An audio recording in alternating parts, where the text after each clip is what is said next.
Hi guys, last எபிசோடில் பார்த்தீங்கன்னா நம்ம ஹீரோயின் இருக்கால அவள் அப்படியே அரண்மனையிலேயே மயக்க போட்டு விழுந்துற எல்லாருமே ஷாக் ஆயிடுறாங்க. உடனே ஏன்டா பார்த்தீங்கன்னா உடனே இந்த மாதிரி ஹாஸ்பிட்டலுக்கு கூட்டிகிட்டு போங்க, எப்போவுமே இங்கே இருக்கக்கூடாது அரண்மனையில், நம்ம டக்குன்ட்டு வெளியாகணும் அப்படின்ட்டு பேலஸை விட்டு டக்குன்னு மூவ் பண்ணிட்டு இருக்கான். வெளியே பார்த்தீங்கன்னா ரிப்போர்ட்டர்ஸ் எல்லாம் நிறு பண்ணிட்டு இருக்க இப்படி எப்படியோ ஹாஸ்பிட்டலில் சேர்த்துறாங்க. பட் கிரிட்டிக்கல் சுச்சுவேஷன் மாதிரி தான் தெரியுது. இவனுக்கே பார்த்தீங்கன்னா பயமாயிடுச்சு, அழுகிற மாதிரி நின்றுட்டு இருக்கான். அங்கே அவளுக்கு ஐசியூவில் வச்சு ட்ரீட்மெண்ட் கொடுக்குற மாதிரி கொடுத்துட்ருக்க. இங்கே பார்த்தீங்கன்னா அவங்க அப்பா வேற வந்து நின்றுட்டு இருக்கா. என்னாச்சு எப்படி ஆச்சுன்னு கேட்டுக்கிட்டு இருக்காங்க. அவன் கிட்ட பதில் இல்லை. அதுக்குள்ளே டாக்டர் பார்த்தீங்கன்னா இவ குடிச்சதுல எதுலையோ ஒன்று விஷம் கலந்துருக்கு, இப்போதைக்கு நாங்கள் காப்பாற்றிட்டோம், பட் ½ hour டிலே இருந்தால் கூட உயிர் தப்பிச்சிருக்க முடியாது, ஏதோ டைமுக்கு கொண்டு வந்து காப்பாற்றிட்டிங்கிற மாதிரி சொல்லிக்கிட்டு இருக்காங்க. இதை கேட்டு இயானுக்கு விட அவங்க அப்பாவுக்கு ரெண்டு ஷாக் ஆன மாதிரி இருக்கு. இயானும் பார்த்தீங்கன்னா பேயடைஞ்ச மாதிரி போயிருக்கான். இப்போ என்ன சொல்கிறீங்க அப்படின்ட்டு அவங்களுக்கு இப்போ நாங்கள் ஆன்டி ஆக்சைட் கொடுத்து இப்போ குணப்படுத்திட்டோம், பட் இப்போதைக்கு பிரச்சனை வர மாதிரி எதுவுமே இல்லைன்னு இருக்க. இயானுக்கு என்ன பேசுறதுனே தெரில. என்னை மன்னிச்சிருங்கன்னு சொல்கிறக்குள்ள அவங்க அப்பா அரைவாரு பாருங்க. இப்போதான் தெரியும் ஹீரோயினுக்கு இவர் மேலே பாசம் இருக்குன்ட்டு கூட. கல்யாணம் ஆகி 2 நாள் கூட ஆகல, அதுக்குள்ளே என் பொண்ணுக்கு இந்த நிலைமைக்கு கொண்டு வந்துட்டல அப்படின்ட்டு அவங்க அப்பா பார்த்தீங்கன்னா அப்படியே திட்டிக்கிட்டு இருக்க. ஏன் பார்த்தீங்கன்னா யாரையுமே எதுவுமே பண்ண வேண்டாம்னு சொல்லிடுறான். இதை நான் சும்மா விட மாட்டேன், கண்டிப்பாக என்னால் ஆக்ஷன் எடுப்பேன் அப்படின்ட்டு ஏன் ஒரு பக்கம் வெறியா சுற்றிட்டு இருக்க. இன்னொரு பக்கம் ராணி பார்த்தீங்கன்னா கண்ணெல்லாம் பிதுங்கிட்டு இருக்குது. அப்போ தான் அவங்க வந்து இன்ஃபர்மேஷன் கொடுக்குறாங்க, இந்த மாதிரி விஷம் கலந்துட்டாங்க அதனாலதான் அப்படின்ட்டு. ஆனால் ராணி பார்த்தீங்கன்னா அதை விட சரியான ஷாக் ஆகிட்டு இருக்காங்க, ஏதோ ஒன்று இடிக்குதுன்ட்டு. இன்னொரு பக்கம் பிஎம் பார்த்தீங்கன்னா அவனும் பரபரன்னு பறந்துக்கிட்டு இருக்கான். ஏன் தேடிட்டு அவன் இருக்கிற இடத்துக்கே போயிட்டான். நான் தான் சொன்னேன்ல அவன் உன் கூட இருந்தால் சந்தோஷமா இருக்க முடியாது, இதுனா பிரச்சனை வரும்ட்டு.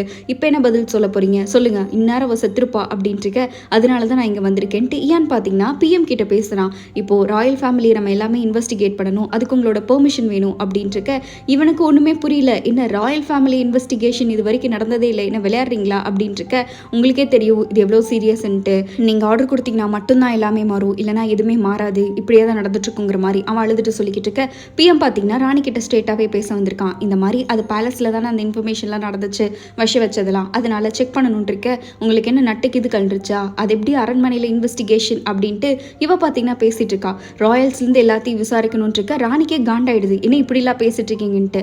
ஆனால் இது ஒரு பிஎம்மா நான் எடுத்துதாகணும், இல்லைனா மக்கள் இதில் கேள்வி கேட்பாங்க, இந்த அரண்மனையை பாதுகாக்காத மாதிரி போயிடும், எனக்கு வேறு வழி இல்லை, நீங்கள் பர்மிஷன் கொடுத்துதான் ஆகணும்ன்ட்டு அவன் பார்த்தீங்கன்னா ஸ்ட்ரிக்டாக சொல்லிடுற. இங்கே ராணி பைத்தியம் பிடிச்ச மாதிரி இருக்குது. ப்ரெஸ் மீட்டுக்கு போய் அட்டன் பண்ணுறாரு. எல்லாருமே பார்த்தீங்கன்னா கேள்வி கேட்குறாங்க, பட் இவங்க கேள்விக்கெல்லாம் எதுவுமே சொல்லலை, பதில் மட்டும் கொடுத்துட்ருக்காரு. இப்போதைக்கு எல்லாமே நல்லா நடப்படியாக நடந்துட்டுருக்கு. அடுத்து நம்ம அரண்மனையிலேயே ஆக்ஷன் எடுப்போம், இந்த மாதிரி இன்வெஸ்டிகேஷன் டீம் வரும், அதை வச்சு எல்லாத்தையும் விசாரிச்சு உங்களுக்கான பதிலை கொடுப்போம் அப்படின்ட்டு இவங்க பார்த்தீங்கன்னா ப்ரெஸ்ஸோட வாயை அடிச்சிடறாங்க. நீங்கள் பொறுமையாக இருந்ததுக்கு நன்றி, இனிமேலும் இருப்பீங்கன்னு நினச்சிட்டு இருக்கேன்ட்டு ஃபுல்லாமே இந்த நியூஸ் தான் ஓடிக்கிட்டு இருக்கு. இன்னொரு பக்கம் ஹீரோயினோட ஹாஸ்பிட்டல் அவங்க அண்ணா அண்ணியெல்லாம் வந்து உட்காந்து காவல் கற்றுட்டு இருக்காங்க, ஏன்னா அவங்க அப்பா அனுப்பி விட்டாங்கன்ட்டு. அங்கே பேலஸில் ஸ்டார்ட் பண்ணுறாங்களே, அதனால நம்ம இயானோட ரெசிடென்ஸ்லேருந்து ஸ்டார்ட் பண்ணுறாங்க. ஃபுல் ரைடு போகும்னு பார்த்தீங்கன்னா பிஎம் சொல்லியிருக்காரு. அங்கே வேலை செய்கிறவங்க எல்லாருமே டாப் டு செட்டு. அங்கே பார்த்தீங்கன்னா வேலை செய்கிறவங்களெல்லாம் கூப்பிட்டு விசாரிச்சுட்டு இருக்க. எல்லாரும் ஒரே மாதிரி தான் பேசிட்டு இருக்காங்க. ஹீரோயினுக்கு கொஞ்சம் தூங்குற பிரச்சனை இருக்குது, அவள் கொஞ்சம் தூங்குறதுக்கு இது பண்ணிக்கிட்டு இருப்பா, பட் நல்லா சாப்பிட்டு தான் அன்றைக்கி இருந்தா. அந்த மாதிரி எல்லாருமே ஒரே மாதிரியே பேசிக்கிட்டு இருக்காங்க. அடுத்தடுத்து இவங்க ஒவ்வொரு பர்சனல் ரெக்கார்டையும் வச்சுட்டு இருக்கும்போது அந்த பொண்ணு இருக்கா பார்த்தீங்களா, டவுட்டு ஒரு மாதிரி பண்ணிட்டு இருப்பாளே, அவளையும் கூப்பிட்டு காட்டுறாங்க. அவள் பயத்தில் உட்காந்துட்டு இருக்கா. இங்கே ஹீரோயினுக்கு முழிப்பு இல்லாமல் படுத்துக்கிட்டு இருக்க. அவங்க அண்ணி தான் பார்த்தீங்கன்னா என்ன இது பாப்பாக்கு இப்படி ஆயிடுச்சு, இப்போ என்னதான் பண்ண போகிறோம், பிஎம் வேறு என்ன பண்ண போகிறாரு, இயான் வேறு என்ன பண்ண போகிறாருன்ட்டு ஃபுல்லாக பயந்துட்டு உட்காந்துக்கிட்டு இருக்காங்க. பட் இவங்க பண்ணுறதெல்லாம் பார்த்தா இவங்களுக்கும் கேர் இருக்கிற மாதிரி தான் தெரியுது, சும்மாலாம் இல்லை. வீட்டுக்கு கூட போகாமல் இங்கே தான் உட்காந்து பார்த்துட்டு இருக்காங்க, அப்பா சொன்னாங்கிற ஒரே காரணத்துக்காக. அங்கே ஹீரோயின் பார்த்தீங்கன்னா காலை செஞ்சோடனே அவங்க முடிச்சிட்டாங்கன்ட்டு அவங்க அண்ணி தான் பார்த்தீங்கன்னா அவ்வளோ ஆர்வமாக போகிறாங்க. இங்கே கேட்குதா என்ன பாப்பா எந்திரிச்சிட்டியா அப்படின்ட்டு எல்லாருமே நம்ம ஹீரோயினை தேடிக்கிட்டு இருக்க. அவளோட கண்ணு பார்த்தீங்கன்னா ஒருத்தவங்களை மட்டும்தான் தேடிட்டு இருக்கு. இன்னொரு பக்கம் ஹீரோயின் கண் முடிச்சது அசிஸ்டண்ட்டுக்கு தான் சொல்கிறாங்க. அவங்க எல்லாருமே ஸ்டேஷனில் தான் இருக்காங்க.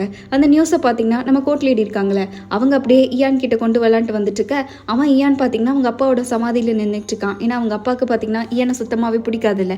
இப்போ அவங்க ஆசைப்பட்ட மாதிரியே வாழ்க்கையே மாறிடுச்சுன்ட்டு அவனுக்கு ஒரு சின்ன இன்சிடென்ட் ஞாபகம் வருது. ஏன்னு பார்த்தீங்கன்னா யதார்த்தமாக அவங்க அண்ணனோட அரசர் ட்ரெஸ்ஸை ஒரு நாள் போட்டிருப்பான், அதுக்கு அவங்க அப்பா பிடிச்சா அப்படியே அடிச்சிருப்பாரு. ஒரு ட்ரெஸ்ஸுக்கு போடுற கூட எனக்கு உரிமை இல்லையா, ஒருவேளை நான் அரசராகணும்னு ஆசைப்பட்டா நீங்கள் என்னை வெறுத்துருவீங்க தானே, நான் அரசராகிறதுக்கு தகுதியாக இல்லைன்னு தானே நீங்கள் நினச்சிங்க அப்படின்ட்டு அவன் பார்த்தீங்கன்னா புலம்பிக்கிட்டு இருக்க. அவங்க வந்து இந்த மாதிரி ஹீரோயின் கண்ணை முழிச்சிட்டோன்னு சொல்கிறாங்க பாருங்க. எடுப்பான் பாருங்க ஓட்டம், நம்ம ஹாஸ்பிட்டலில் தான் போய் நிற்பான் போல் அவ்வளோ வேகமாக ஓடிக்கிட்டு இருக்கான். ஓடுறான் கடைசியில் ஹாஸ்பிட்டலுக்குள்ளேயே ஓடி தான் வந்துட்டு இருக்கான். வந்த உடனே லிஃப்ட் கூட வேலை செய்யல, பட் பையன் பார்த்தீங்கன்னா ஸ்டெப்பை பிடிச்சி ஏறி வந்துக்கிட்டு இருக்கான். அங்கே செக்ரட்டரி எல்லாம் யாரும் என்னென்னு பார்க்கல, அவன் பாட்டு கூடி போய் ஃபஸ்ட்டு ஹீரோயினை பார்த்த உடனே தான் அவனுக்கு திருப்தியாக வருது. அங்கே ஹீரோயினும் பார்க்குறா, பார்த்த உடனே வந்துட்டிங்களா அப்படின்ட்டு இருக்க. ஏனுக்கு பார்த்தீங்கன்னா வந்த அழுகையில் ஃபஸ்ட்டு வார்த்தையை அவளை போய் ஹக் தான் பண்ணிடுறான். உடனே ரூமில் இருக்கிறவங்க எல்லாம் டீசெண்டாக வெளியே போயிட்டு இருக்க. அங்கே அவன் நான் கூட உன்னை மிஸ் பண்ணிடுவோன்னு பயந்தேன், என்னை மன்னிச்சிடு அப்படின்ட்டு அவன் பார்த்தீங்கன்னா நீ ஓகேவா தானே இருக்கேன்ட்டு சின்ன பையனாட்ட அழுதுட்டு கேட்டுட்டு கேட்டுட்டு இருக்க ஹீரோயினுக்கு ஏன் அலறீங்க அப்படின்ட்டு அவளும் கேட்டுக்கிட்டு இருக்கா. இல்லை நான் ரொம்பவே பயந்துட்டேன், நான் நினச்சி கூட பார்க்கல, நீ எனக்கு திரும்ப கிடைக்க மாட்டேன், உன்னை பார்க்க முடியாதுன்னு நான் நினச்சிட்டேன் அப்படின்ட்டு அவன் அழுன்னு அழுதுட்டு இருக்க. ஹீரோயினுக்கு கன்ஃபியூஸ் ஆயிடுச்சு, என்னடா இது இந்த மனசு நம்ம மேலே இப்படி அழுதுட்டு இருக்காரு அப்படின்ட்டு. அவளும் கிட்டத்தட்ட ஆறுதல் சொல்கிற மாதிரி லைட்டாக அப்படியே டேப்னு பண்ணிக்கிட்டு நான் நல்லா தான் இருக்கேன், நீங்கள் எதுக்கும் ஃபீல் பண்ணாதீங்கன்ட்டு அவளும் ஆறுதல் சொல்லிட்டு இருக்கா. சரி நான் ஏன் இந்த மாதிரி வாங்கி விழுந்தேன் அப்படின்ட்டு ஹீரோயின் கேட்க, அப்போ இயானுக்கு பார்த்தீங்கன்னா என்ன சொல்கிறதுனே தெரியல. அப்படியே அவனும் ஷாக்காக நின்றுட்டு இருக்க. அப்போ இடத்துக்கு பிஎம்மும் வந்துட்டான். வந்த உடனே பார்த்தீங்கன்னா இயானுக்கு தெரிஞ்சிருச்சு இன்வெஸ்டிகேஷனுக்கு தான் வந்திருப்பா அப்படின்ட்டு. இந்த மாதிரி இன்வெஸ்டிகேஷன் இன்னைக்கு நடக்கணும், அதுக்கு தான் நாங்கள் இந்த இடத்துக்கு வந்திருக்கோம், இன்னைக்கு நாங்கள் யாருக்கு பண்ண போகிறோம் அப்படின்னு நினச்சிட்டு இருக்க. இயான் அவனுக்கு நினச்சிட்டு உட்காந்துட்டு இருக்கான். பட் அதுக்கப்புறம் தான் தெரியுது அந்த இன்வெஸ்டிகேஷன் இன்னைக்கு ஹீரோயின், அதாவது அவளுக்கு என்ன நடந்துச்சுன்னு அவளுக்கு மட்டும் தானே தெரியும் அப்படின்ட்டு. இயான் பார்த்தீங்கன்னா அவனோட அசிஸ்டன்ட் இருப்பான்ல, நீ இங்கே இரு, ஹீரோயினை விட்டு வராத, எனக்கு கொஞ்சம் வேலை இருக்குது, நான் அரண்மனைக்கு போக வேண்டியதாக இருக்குது அப்படின்ட்டு அவளையே பார்த்துக்க சொல்லியிருக்க. இங்கே ஹீரோயினுக்கு பார்த்தீங்கன்னா அவளுக்கு விஷம் கலக்கிறதே நம்ம பிஎம் இருக்கார்ல அவர் தான் சொல்கிறாங்க இந்த மாதிரி விஷம் கலந்துட்டாங்கன்ட்டு. அவளுக்கு ஷாக்கு, எனக்கு யார் விஷம் கலந்துருப்பா, அப்படி யாரும் எனக்கு ஒன்றும் பகைமையெல்லாம் இல்லையே, என்னதான் இருந்தாலும் மறைக்காமல் சொல்லுங்க அப்படின்ட்டு இருக்க. ஆமாம் அன்னைக்கு நீ மயங்கி விழுந்த, அப்போ தான் நாங்கள் ஹாஸ்பிட்டல் எடுத்துகிட்டு வந்தோன்னே அதுக்கு காரணம் பார்த்தீங்கன்னா அது ஒரு கெமிக்கல், அந்த கெமிக்கல் தான் உன் பாடியில் இருக்குன்னு இருக்க. அந்த கெமிக்கல் இயானோட இதில் தான் இருக்குது, டேப்லெட்டில் அவர் எடுக்கிறதுல மேபி அவர்கள் கூட டார்கெட் பண்ணியிருக்கலான்ட்டு ஹீரோயினுக்கு பார்த்தீங்கன்னா ஒரு டவுட் வருது. அதே மாதிரி இயான் கிட்டேயும் இன்வெஸ்டிகேஷன் பண்ணுறாங்க, நீங்கள் என்னென்ன பார்த்தீங்க, என்ன எது உங்களுக்கு அலர்ஜி எதனா இருக்கா, நீங்கள் மாத்திரை எடுக்கிறீங்களான்ட்டு. இயானும் பார்த்தீங்கன்னா அவர் ஆக்சுவலாக அந்த மாத்திரை எடுக்கிறதுல வெளியே சொல்லக்கூடாது, அவர் ராயல்ன்ட்டு இருந்தாலும் பரவாயில்ல அப்படின்ட்டு அவர் பார்த்தீங்கன்னா ஒத்துக்கிறாரு. ஆமாம் அந்த டேப்லெட்டை நான் எடுக்கிறேன், ஏன்னா அந்த கெமிக்கல் இருக்க டேப்லெட்டு, காரணம் என்னால் தூங்க முடியாது அப்படின்ட்டு அவரோட லாயரையும் மீறி இந்த மாதிரி நான் எப்பயாச்சும் தான் எடுப்பேன், அது டெய்லியில் எடுக்க மாட்டேன்னு சொல்லிட்டு இருக்க. ஹீரோயினுக்கு அந்த டேப்லெட்னால மேபி மயக்கம் போட்டு விழுந்துருப்பாலோ, அதில் யாரோ இது பண்ணியிருப்பாங்களோன்ட்டு ஒரு பக்கம் இருக்க. அப்போ தான் இன்னொன்று ஸ்ட்ரைக் ஆகுது. அவள் கல்யாணத்தன்னைக்கு பார்த்தீங்கன்னா திடீர்னு ஒரு மாதிரி ஸ்டக்காக இருப்பா, தெரியாமல் டேபிளில் மோதி இருப்பா. பட் அந்த டேபிளில் இருக்க ஒரு 2 தட்டாட்ட மாதிரி இருக்கும், அதில் தான் இவங்க ஜூஸ் குடிச்சிருப்பாங்க. அப்போ தான் ஹீரோயினுக்கு புரியுது, அது டார்கெட் வச்சது எனக்கு இல்லை, அது இயானுக்கு, ஏன்னா அந்த டேபிளில் மாறினங்காட்டி தான் அந்த விஷயம் எனக்கு வந்துருச்சு அப்படின்ட்டு ஹீரோயினுக்கு தெரிஞ்சிருது. இன்னொரு பக்கம் இயானோ பார்த்தீங்கன்னா இந்த இன்வெஸ்டிகேஷனுக்கு அவன் பாட்டுக்கு பதில் சொல்லிக்கிட்டு இருக்க. ஹீரோயின் கிட்டத்தட்ட பார்த்தீங்கன்னா க்ளூ எல்லாமே கண்டுபிடிச்சிட்டா, டோஸ் அதிகமாக கொடுத்துருக்காங்க, அது உயிரை கொள்கிற அளவுக்கு இருக்குன்ட்டு. ஹீரோயின் வெளியே வரலான்னு பார்க்க வெளியே அவளை வேற விட மாட்டேங்கிறாங்க.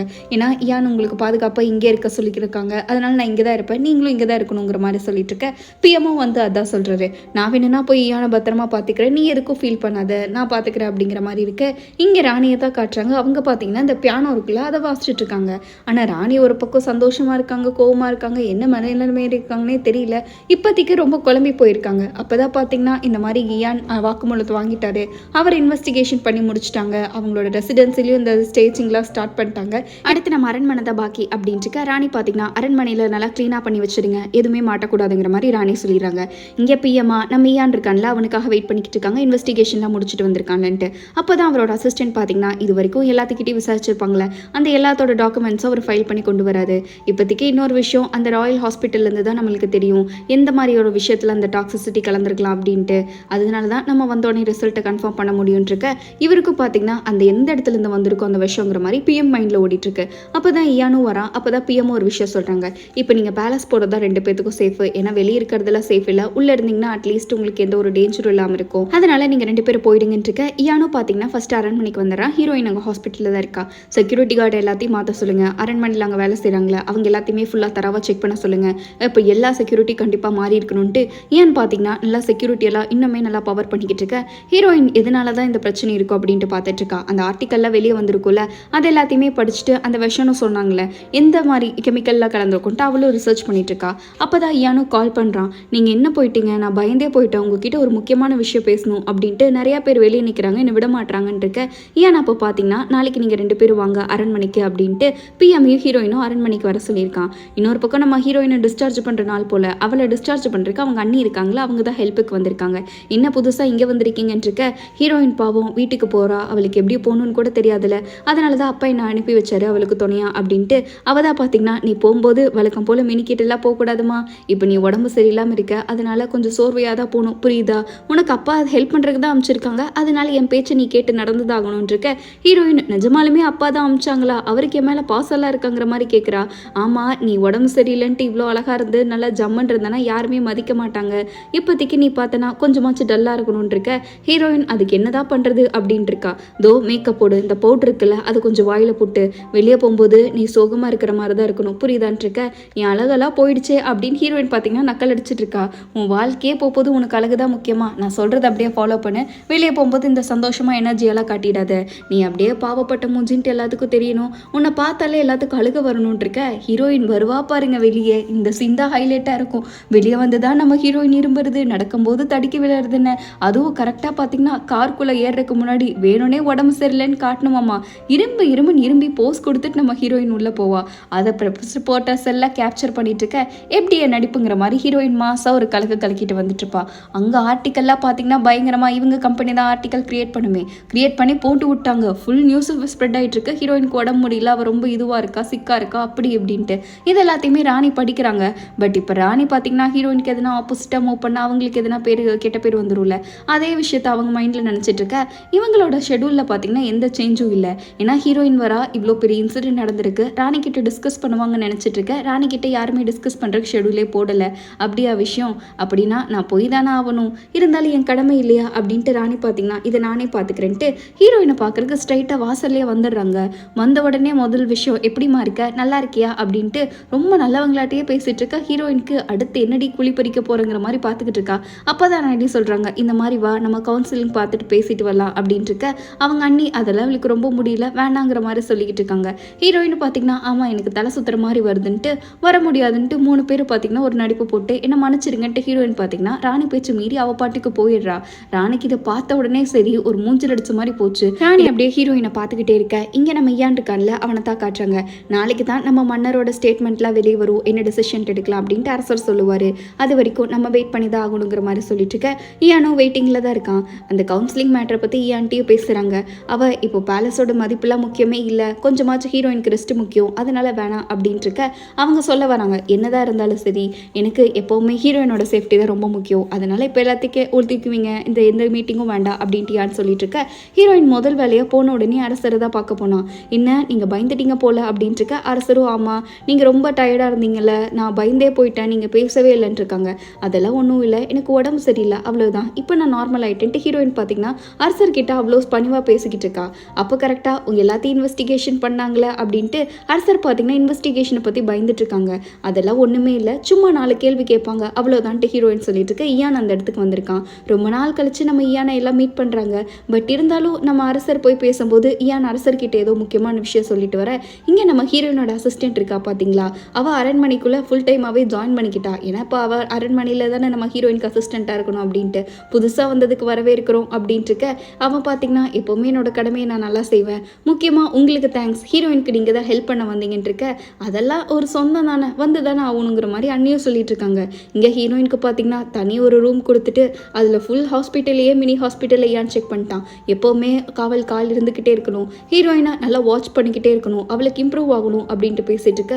உங்ககிட்ட நான் கொஞ்சம் தனியாக பேச முடியுமா, முடியாதா என்ன அப்படின்ட்டு ஹீரோயின் பார்த்தீங்கன்னா குழந்தை மாதிரி ஒரு நடிப்பை போட ஏன் டக்குன்னு எல்லாத்தையும் வெளியே அமுச்சு விட்டுறான். சொல்லுமா ஏதோ ஒன்று தனியாக பேசணும்னு சொன்னேன், என்கிட்ட இப்போ பேசலாம்ல அப்படின்ட்டு அவன் பார்த்தீங்கன்னா எல்லாத்தையும் வெளியே அமுச்சு விட்டு கேட்டுட்டு இருக்க. அந்த கோர்ட் லேடியெலாம் பார்த்தீங்கன்னா புதுசாக கல்யாணமானவங்க, நமக்கு எதுக்குங்கிற மாதிரி சிரிச்சுக்கிட்டே வைக்கப்பட்டுட்டே போகிறாங்க. ஹீரோயின் பார்த்தீங்கன்னா நிம்மதியாக படுக்கிறதுக்கு அப்படி கேட்டிருப்பா. இதுக்காக என்கிட்ட அவ்வளோ பில்டப் பண்ணிட்டு இருக்க. ஆமாம் அப்புறம் இதுக்கு உங்ககிட்ட நான் இன்னொரு விஷயமும் கேட்கணும், எனக்கு என்னமோ உங்களுக்கு தான் அந்த விஷயம் வச்சுருக்குன்ற சந்தேகமாக இருக்குது அப்படின்ட்டு ஹீரோயின் பார்த்தீங்கன்னா இந்த இன்வெஸ்டிகேஷனில் எப்படி போச்சுன்னு கேட்டுக்கிட்டு இருக்கா. நல்லா தான் போச்சு, ஏன் திடீர்னு டிப்பெல்லாம் யோசிச்சுட்டு இருக்க அப்படின்ட்டு இருக்க. ஆமாம் கொஞ்சம் யோசிச்சு பாருங்கள், அந்த கிளாஸ் கொலாப்ஸ் ஆச்சு, அதுக்கப்புறம் தான் நான் மயங்கி விழுந்தேன், மேபி அது உங்களுக்கு விரிச்ச வலையாக இருக்கலான் இருக்க. யாரசியான்னு பார்த்தீங்கன்னா எனக்கு தெரியும்னு சொல்லிட்டு இருக்கான். அதனால தான் எனக்கு கொஞ்சம் திருப்தியாக இருக்குது, அவங்க டார்கெட் நீ இல்லை நான் தான் அப்படின்ட்டு. எனக்கு நீ சந்தோஷமாக இருந்தால் போதும், எனக்கு என்ன ஆனாலும் பரவாயில்ல, நான் ஏற்றுக்கிறேங்கிற மாதிரி சொல்லிட்டு இருக்க. ஹீரோயின் காலுக்கு வருது, டக்குன்னு தலைகணி எடுத்து அடிச்சிடறா. நீங்கள் மட்டும் தப்பிச்சு போயிட்டு என்ன இந்த அரண்மனையில் மாட்டி விட பார்க்குறீங்களா என்ன அப்படின்ட்டு அவள் அழுதுகிட்டே அப்படியே பாசத்தோடு அவங்க கிட்ட கேட்டுக்கிட்டு இருக்க. ஏன் அப்படியே நம்ம ஹீரோயினை பார்த்துட்டு இருக்கன்ட்டு அதோட எபிசோட் முடிக்கிறாங்க. எப்படி கைஸ், கண்டிப்பாக இந்த எபிசோட் உங்களுக்கு பிடிச்சிருக்குன்னு நினைக்கிறேன். பிடிச்சிருந்தா லைக் ஷேர் சப்ஸ்கிரைப் எல்லாம் பண்ணிடுங்க. அடுத்தோட எபிசோட் இன்னைக்கு ஈவினிங் வந்துடும், மறக்காம போய் பாருங்க. நீங்க நினைச்சு பார்த்த அளவு இந்த டிராமா இருந்துச்சா இல்லையா அப்படின்ட்டு அதையும் மறக்காம சொல்லிட்டு போங்க. அடுத்த சூப்பர் எபிசோட்ல மீட் பண்ணுவோம். அது வரைக்கும் பாய் ஸ்வீட்டீஸ்.